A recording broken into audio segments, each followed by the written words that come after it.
9 class. आज हम विद्या academy में सपोर्ट मटेरियल जो आप लोगों को स्कूल से मिलता है, ठीक है, उसका 20 मार्क्स का हम चैप्टर 3 का पीटी सॉल्व करने हैं। ठीक है, उसमें जो पहला क्वेश्चन है वो क्या कहता है, in which quadrant the point X Y will lie. कौन से क्वाड्रेंट में एक्स वाई जो है वो होंगे, वेयर इज एक्सिस अगर पॉजिटिव है और वाई जो है वो नेगेटिव है। ठीक, तो अगर हम यहाँ पर बात करें चतुर्थांश निर्देशांक की कि धनात्मक में एक है और एक ऋणात्मक में, तो हमारा ग्राफ जो है ना वो कुछ इस तरीके से होता है।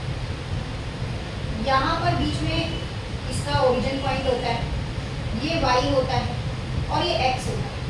यहाँ पर फर्स्ट क्वाड्रेंट आता है, मतलब कि फर्स्ट चतुर्थांश आता है यहाँ पे। यहाँ पर सेकंड आता है, सेकंड क्वाड्रेंट आता है। यहाँ पे थर्ड आता है, ऐसी होता है ना कुछ, और यहाँ पे फोर्थ आता है। अब हमारे पास एक चीज़ है, यहाँ माइनस होता है, यहाँ प्लस होता है, यहाँ प्लस होता है और यहाँ माइनस होता है। इस तरह से होते हैं, इधर प्लस की डिजिट होती है, इधर माइनस की होती है, इधर प्लस की होती है और इधर माइनस की होती है। अब वो कहता है कि मेरा एक्स इज पॉजिटिव। अगर एक्स पॉजिटिव में है, अब सपोज एक्स ये वाला पॉजिटिव है, ठीक है, और वाई कहाँ है, वाई नेगेटिव में है, तो ये वाई इधर मेरा नेगेटिव में है। तो वो पूछता है कि कौन से क्वाड्रेंट में दोनों आएंगी, तो इसका आंसर आएगा फोर्थ क्वाड्रेंट। क्या आंसर आएगा इस क्वेश्चन का, फोर्थ, चौथा चतुर्थांश। ठीक है, ये उसके बाद write the coordinates points of distance 5 unit from the X lane. कि सेकंड क्वाड्रेंट में जो हमारा ये है आपका 5 यूनिट का एक्स डिस्टेंस है, वो सेकंड क्वाड्रेंट में आपको दिखाना है, मतलब इधर की तरफ आपको दिखाना है। तो आप इसको कैसे दिखाओ, तो ये इसके लिए क्या करेंगे, फिर हम एक ग्राफ बनाएंगे इस तरह से। ये 0 है, ये y हो गया और ये x हो गया।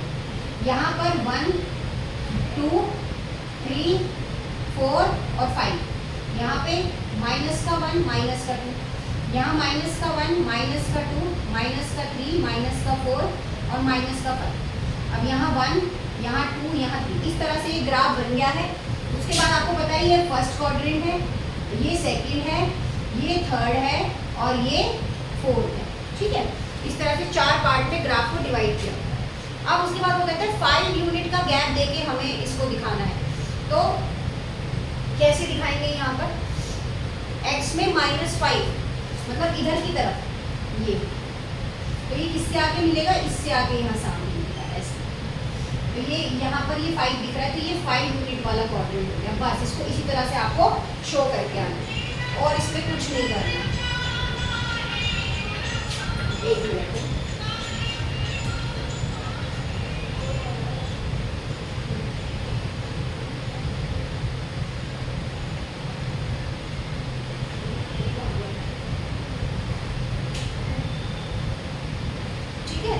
हमने ये 2 क्वेश्चन सॉल्व कर, उसने पूछा कि सेकंड क्वाड्रेंट में आपको क्या शो करना है, 5 यूनिट शो करनी है। तो 5 यूनिट में जो आपका जो सेकंड क्वाड्रेंट में जो 5 यूनिट शो होगी, तो वो कैसे होगी, -5 की तरफ होगी।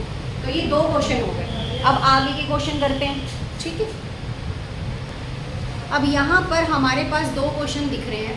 एक दिख रहा है कि find the value of x and y. इसमें पहला दे रखा है x - 4, 7 इक्वल किसके है, 4 और 7 के, है ना, ए वाला।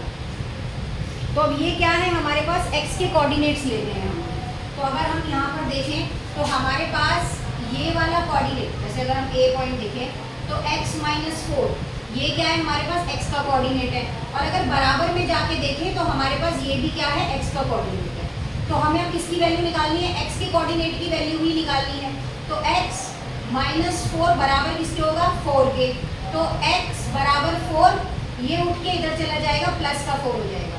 तो ये क्या आ गया, x का कोऑर्डिनेट। अब y का कोऑर्डिनेट हमारे पास यहाँ भी 7 है और यहाँ भी 7 है, तो y का कोऑर्डिनेट क्या रहेगा, 7। x और y के कोऑर्डिनेट निकल गए। इसी तरह से इसी के साथ इसका b पार्ट है। x का कोऑर्डिनेट क्या है इसमें, ये ले लेते हैं, 1 ले लेते हैं या कुछ भी ले लेते हैं, इसके बदले दूसरा ले लेते हैं। चलो y निकालो, x निकालो, ये सोचिए। इज, वो कहता है x अवेलेबल नहीं है, क्योंकि अगर ये 1 है, ये 1 है, तो वो कहता है x अवेलेबल नहीं है, तो यहाँ लिख दो x इज नॉट अवेलेबल, क्योंकि 1 का निकाल के कुछ निकाल नहीं सकते, y निकालते हैं, तो y के कोऑर्डिनेट्स क्या है मेरे पास 2y बराबर 3 और 7, क्योंकि x लिखा ही नहीं हुआ है यहाँ पर कहीं पर, यहाँ पर आपको दिखाई दे रहा है कहीं पर x लिखा हुआ, सेकंड वाले क्वेश्चन में कहीं पर भी आपको x लिखा हुआ नहीं दिखाई दे रहा, तो इसका मतलब क्या है x है ही नहीं, तो y है, ये y का कोऑर्डिनेट है और ये y का कोऑर्डिनेट है, तो 2y बराबर 7, ये उठ के जाएगा प्लस का 3 हो जाएगा, 2y बराबर 10, y 10 अपॉन में 2, y की वैल्यू कितनी आएगी 5, y का कोऑर्डिनेट निकल।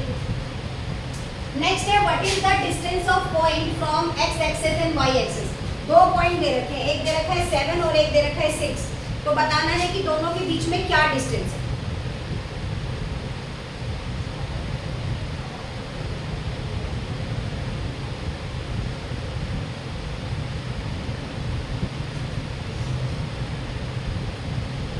दोनों के बीच की दूरी ज्ञात करनी,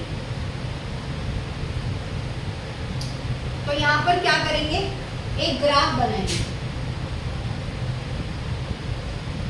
ठीक है, ये y हो गया आपका और ये x हो गया, ये बीच में क्या है 0, यहाँ पर 1 2 3 है ना, x डिस्टेंस है, ये x हो जाएगा और ये माइनस का y हो गया, 4 5 6 7 और यहाँ पर माइनस का 6 है y पे, -1 -2 -3 -4 -5 -6 और -7, तो यहाँ पर x का क्या पॉइंट है 6 है और y का क्या है, x का क्या है 7 है और y का क्या है माइनस का 6, तो ये ऐसे इसको ग्राफ में शो कर देना और यही आपका क्या हो जाएगा डिस्टेंस हो जाएगा, इसको आप नाम दे दो a, इसको आप नाम दे दो b, ठीक है, तो इस तरह से आपको इसको डिस्टेंस को ग्राफ पे शो करना था, ये वाला भी आपका कंप्लीट हो। अब आगे क्वेश्चन नंबर 5 और 6 7, ये नेक्स्ट क्वेश्चन क्या पूछ रहा है आपसे, ये पूछ रहा है कि निम्न बिंदु किस चतुर्थांश में स्थित है, मतलब कौन से क्वाड्रेंट में है, तो ये क्वेश्चन देखो कैसे है, पहले एक ग्राफ बनाया, नंबर 1 यहाँ पर ओरिजिन लिखो 0, ये y ये x, पहले है 4 और 2, मतलब कि देखो सबसे पहले याद रखना है ये x होता है और ये y होता है, स्टार्टिंग वाला x और दूसरा वाला y, तो -1 2 3 और 4, दूसरा वाला y है माइनस का 1 माइनस का 2, ये है, क्वाड्रेंट कितने हैं, ये फर्स्ट क्वाड्रेंट है, ये सेकंड है, ये थर्ड है और ये फोर्थ है, तो 4 और 2 पूछ रहा है, तो ये देखो ये 4 और ये 2, ठीक है, माइनस का 2, तो ये वाले पहले वाले का आंसर क्या आएगा फोर्थ क्वाड्रेंट, मतलब कि चौथा चतुर्थांश, माइनस का 3 और 7 ले लो भाई, ये x है और ये y है, माइनस का 3 माइनस का 1 माइनस का 2 माइनस का 3 और y का 7 जा रहा है, तो 1 2 3 4 5 6 7, तो ये है माइनस का 3 और ये है 7, तो ये किस में आएगा, ये आएगा फर्स्ट क्वाड्रेंट, ये किस में आएगा फर्स्ट क्वाड्रेंट। अब माइनस का 1 है और माइनस का 2 है इधर वाले में, ये देखो नीचे x का -1 y का -1, तो ये आएगा थर्ड क्वाड्रेंट। उसके बाद 3 और 6 है, तो ये रहा 3, x का 3 और y का 6 दोनों पॉजिटिव है, ये रहे, तो ये क्या है आपके फोर्थ क्वाड्रेंट, ठीक है जी। बाकी जो इसमें आगे पीटी में जो क्वेश्चंस दिए गए हैं ना वो सिलेबस में है नहीं, 6 क्वेश्चन है 7 है 8 है, बट फिर भी हम कर लेते हैं, हम क्यों छोड़े भाई। अब इसके बाद नेक्स्ट क्वेश्चन नंबर 6 करना है, ये 5 हो गया है, अब 6 करना है।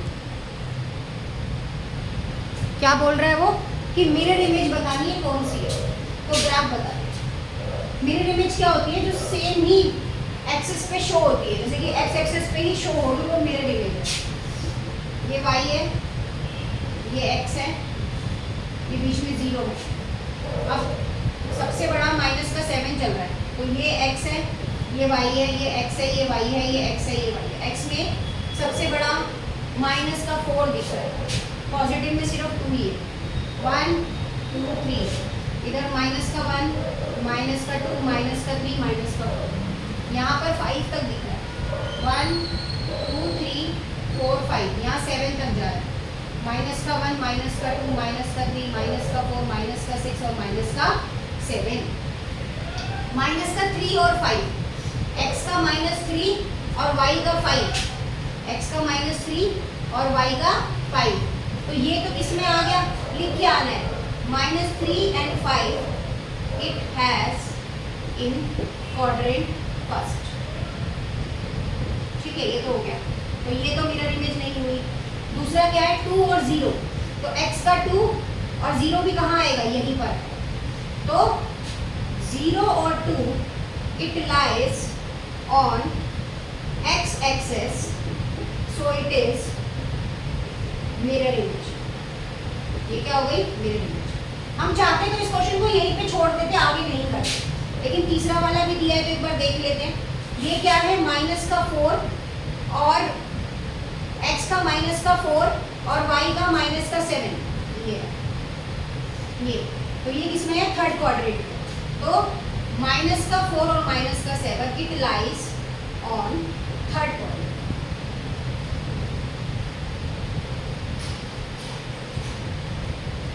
ठीक है जी, ये क्वेश्चन हो गया।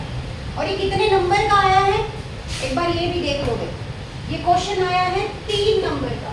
बताओ क्या बहुत मुश्किल है, नहीं, कोई मुश्किल नहीं। अब नेक्स्ट कर लेते हैं क्वेश्चन नंबर 7 और उसके बाद फिर 8, 2 ही क्वेश्चन बचे हैं, है ना, 7 और 8 के। अभी आपके सामने क्वेश्चन नंबर कौन सा दे रखा है, ये दे रखा है क्वेश्चन नंबर 7, है ना। Consider the point of O पे क्या है, 0 0 है, A पे 4,0 है, B पे 4 - 6 है। तो find the length of OA and AB and find the coordinates of fourth point C, तो such that OABC forms a rectangle. तो क्या ये पूरा जो बन रहा है, क्या ये रेक्टेंगल है? तो देखो सिंपल है, इसको आप ग्राफ पे शो करोगे और ग्राफ पे शो होने के बाद जो इमेज आपकी निकल के आएगी वो कैसी निकल के आएगी, रेक्टेंगल फॉर्म में निकल के आएगी। तो पहले क्या करते हैं, ग्राफ बनाते हैं। अब कई बच्चों को ना यहाँ पर कोऑर्डिनेट्स पॉइंट समझने में भी दिक्कत होगी। देखो जैसे O का कोऑर्डिनेट पॉइंट क्या है, O और O, सॉरी 0 का, हाँ, A का कोऑर्डिनेट पॉइंट क्या है, 4 और 0, B का कोऑर्डिनेट पॉइंट क्या है, 4 और 6, और उसके बाद कोई और बचा, 3 हो गए, है ना, और तो कोई नहीं है ना। हाँ, तो ये वाले पॉइंट जो होते हैं ये x का होता है और ये y का होता है। कंप्लीट हो गया ना। अब यहाँ पर काउंटिंग, ये x एक्सिस है और ये y एक्सिस है। अब यहाँ पर आप लिख दो 1 2 3 4, 1 2 3 4, माइनस के हैं ये, यहाँ पर 1 2 3 4 5 एंड 6, यहाँ पर माइनस का 1, माइनस का 2, माइनस का 3, माइनस का 4। अब पहला वाला तो आपका x का भी 0 है और y का भी 0 है, तो यहाँ पर ये आपका पॉइंट क्या आ गया, O आ गया। A वाले में क्या है आपका, x का 4 है और y का 0 है, ये पॉइंट क्या आ गया आपका, A आ गया। उसके बाद नेक्स्ट में क्या है, 4 और 6, तो x वाले में 4 है और y वाले में क्या है, 6 है। तो अगर आपको ये पूरा दिखाई दे रहा है, ये क्या हो गया आपका, B हो गया। तो O, ये A, ये B और C भी एक पॉइंट बनेगा आपका कहीं ना कहीं। C किसको नाम दूँ, फोर्थ पॉइंट आपका C आएगा निकल के, है ना, तो एक C भी होगा, 0 और 4।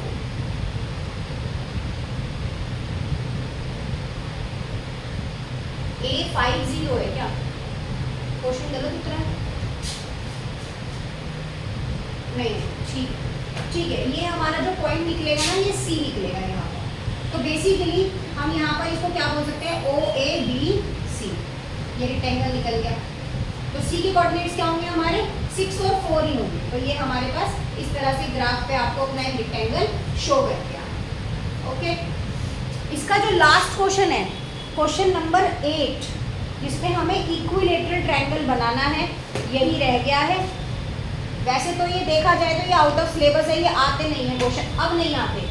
तो हम इसके 7 क्वेश्चन कर लेते हैं, बहुत है, सफिशिएंट है, हमारा पीटी आराम से सॉल्व हो जाएगा और एग्जाम में इसी टाइप के क्वेश्चन हमको देखने को मिलेंगे। ठीक है 9th क्लास। तो एक पीटी सॉल्व करने में मुश्किल से 15 मिनट जा रहे हैं, आप अच्छे से करो। अगर कुछ ग्राफ में रिप्रेजेंट करना नहीं आ रहा तो दोबारा पूछ लेना, और इसको ज़्यादा से ज़्यादा अपने दोस्तों को शेयर करो और हमारे सब्सक्राइबर्स बढ़ाओ यार। ठीक है, थैंक यू।